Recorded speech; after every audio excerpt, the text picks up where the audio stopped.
오늘 본문에는 그 유명한 십계명이 나옵니다.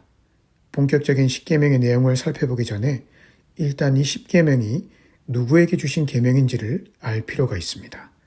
1절에 보니 이 십계명은 하나님의 능력을 통해 출애굽을 경험한 이스라엘 백성에게 주신 말씀입니다. 즉, 전적인 하나님의 은혜로 구원을 경험한 하나님의 백성들에게 주신 말씀인 것이죠. 따라서 이 십계명은 구원을 경험한 자들이 그의 삶에서 어떤 방식으로 살아가야 할지를 설명해 주는 하나의 지침이라고 할 수 있습니다. 그렇다면 구원을 경험한 우리가 어떤 기준과 원리를 가지고 이 땅을 살아가야 할까요? 십계명은 크게 두 가지로 우리에게 설명하고 있습니다. 첫째는 내 마음과 성품과 힘을 다해 하나님을 사랑하라는 것이고, 둘째는 내 이웃을 내 몸과 같이 사랑하는 것입니다. 특히 하나님을 사랑하라고 하는 계명에 있어서 안식일에 대한 설명이 많은 부분을 차지하고 있습니다. 이 안식일에 대한 설명은 사실 많은 지면을 할애해서 설명해야 될 부분이기 때문에 출애굽기 후반부에 안식일에 관한 것이 다시 나올 때 그때 설명을 해드리겠습니다. 오늘은 십계명의 두 돌판의 순서에 따라 첫째는 하나님을 사랑하는 것, 둘째는 이웃을 사랑하는 것을 잠시 묵상해 보겠습니다. 첫째, 구원받은 자의 삶은 하나님만 사랑하는 삶이 되어야 합니다. 3절에 너는 나 외에 다른 신들을 내게 두지 말라. 이것은 우리의 삶에 두 왕이 존재할 수 없다는 선언입니다. 즉, 하나님 외에 다른 어떤 모양의 신들도 너의 삶에서 왕노릇하지 못하게 하라라는 것입니다. 왜냐하면 1절의 말씀처럼 너를 애굽 땅 종되었던 집에서 인도하여 낸 이는 다른 이방 잡신들이 아니라 바로 나 여호와 하나님이기 때문입니다. 내가 너를 사랑해서 구원했고 내가 너를 사랑해서 여기까지 인도했으니 앞으로도 나만 믿고 내 계명에 순종하며 살아가라 라고 하시는 하나님의 요청인 것입니다. 왜 하나님께서 십계명 서두에 이렇게 우리에게 삶에서 두 왕을 두지 말라고 말씀하셨을까요? 그것은 하나님이 우리가 눈에 보이는 화려한 것들을 얼마나 쉽게 쫓아가는지 그 죄악된 성향을 너무나 잘 알고 계셨기 때문입니다. 사실 하나님은 우리의 눈에 보이지 않기 때문에 우리가 그분의 형상을 보거나 만지거나 할 수는 없습니다. 그저 믿음으로 그 하나님과 교제하며 동행할 따름인 것이죠.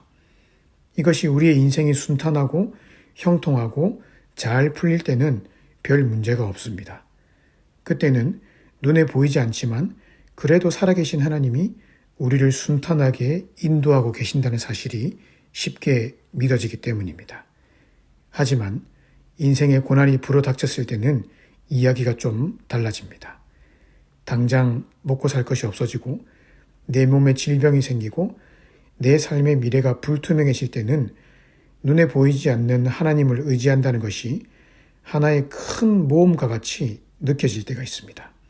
어찌 보면 불확실한 실체를 내가 붙잡고 있는 것은 아닌가 생각되기도 하는 것이죠. 그렇지 않겠습니까?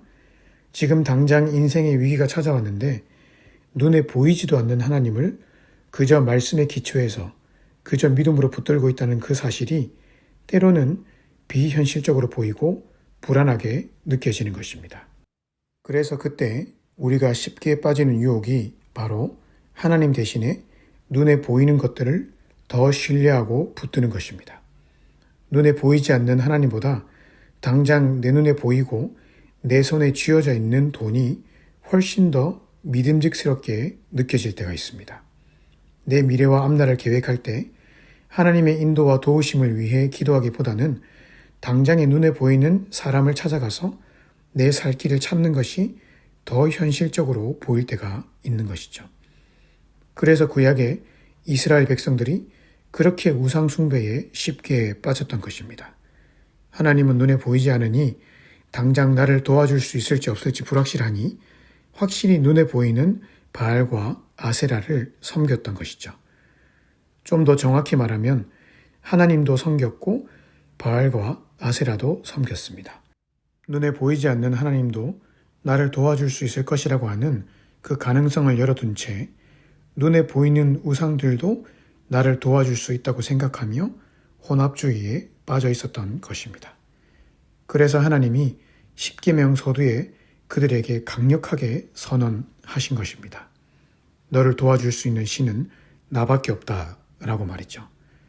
내가 눈에 보이지 않아서 잘 믿어지지 않거들랑 과거에 너를 애굽 땅 종되었던 집에서 어떤 권능의 손길로 인도했는지를 회상해 보면서라도 나를 믿으라 라는 것입니다.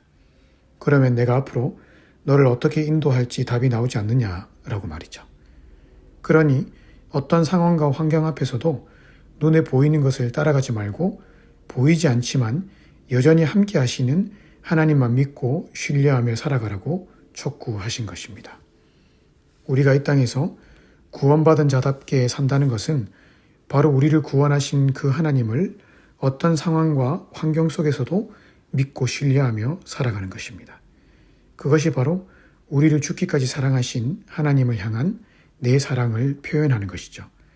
내가 입술로는 하나님을 사랑한다고 말하면서 실제로 내 삶에서는 하나님 외에 다른 의지할 것들을 덕지덕지 붙여놓고 살고 있다면 그것은 하나님을 사랑하는 것이 아닙니다. 하나님도 사랑하고 세상 다른 것들도 사랑하는 것은 하나님이 원하시는 사랑이 아닙니다.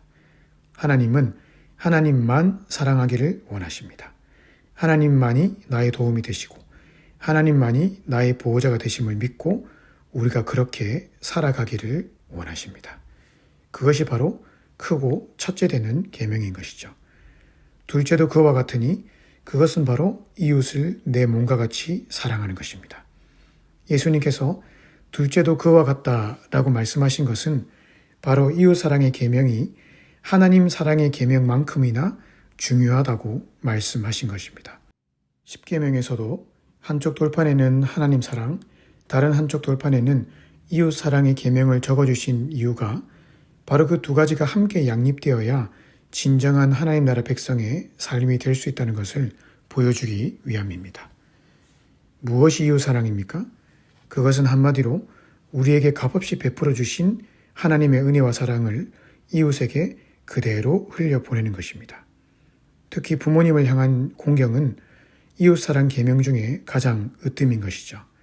왜냐하면 이 세상에서 가장 하나님의 사랑을 닮은 사랑이 바로 부모님의 사랑이기 때문입니다.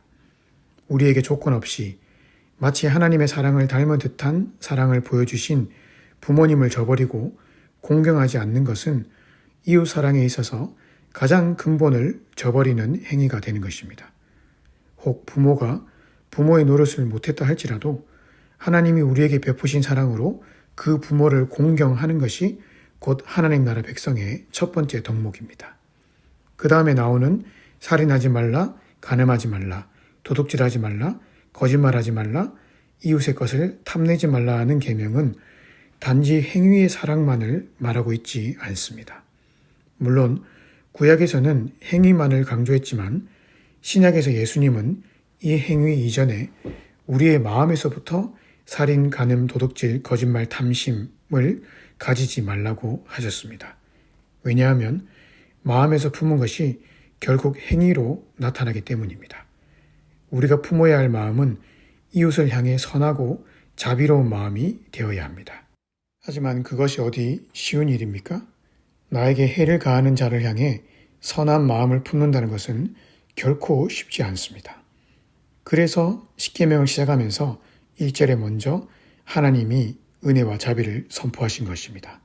즉, 내가 아무 자격이 없던 너를 먼저 은혜를 주었고 내가 아무것도 따지지 않고 너를 나의 자녀로 삼아 주었지 않는가. 그러니 그 은혜와 사랑 안에서 너도 자비로운 자가 되고 너를 헤아려 하는 자들을 용서하고 사랑하라 라고 하신 것입니다. 내 성품과 힘으로 사랑하려고 하면 절대 사랑할 수 없습니다.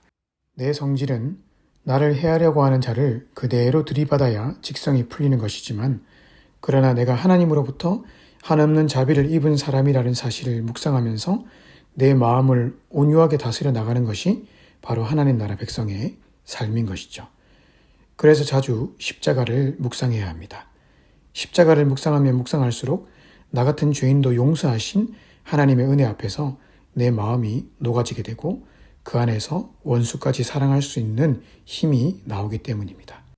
따라서 오늘 하루 십계명을 통해 나타난 이 두 가지의 삶의 원리대로 하나님을 사랑하고 이웃을 사랑하는 삶을 살아가심으로 인해 가는 곳곳마다 하나님 나라를 세워가시는 저와 여러분들 되시기를 주님의 이름으로 축복합니다.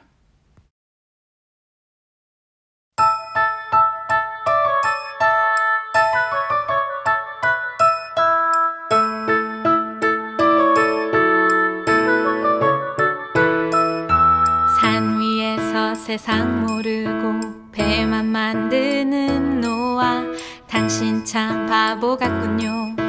당신 정말 바보 같군요.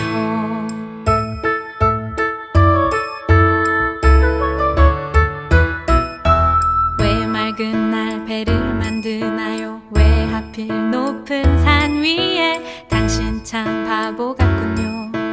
당신 정말 바보 같군요. 눈부신 해가 하늘 높이 뜨면 비의 약속 잊을 만한데, 날마다 듣는 조롱에 그 외로운 길 포기할 만한데, 당신은 어쩜 그리 묵묵히 그 길 가나요? 당신은 어쩜 그리 그 자리를 지켜냈나요? 당신은 어쩜 그리 묵묵히 그 길 가나요? 당신은 어쩜 그리 그 자리를 지켜냈나요?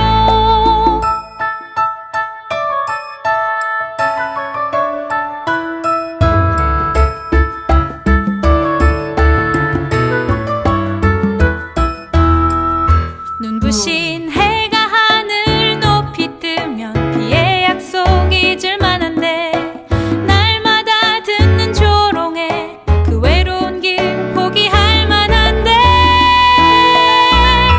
당신은 어쩜 그리 묵묵히 그 길 가나요? 당신은 어쩜 그리 그 자리를 지켜냈나요? 당신은 어쩜 그리 묵묵히 그 길 가나요? 당신은 어쩜 그리 그 자리를 지켜냈나요?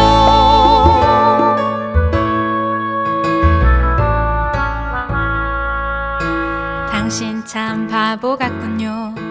당신 정말 바보 같군요. 당신 참 바보 같군요. 나도 바보처럼 살래요.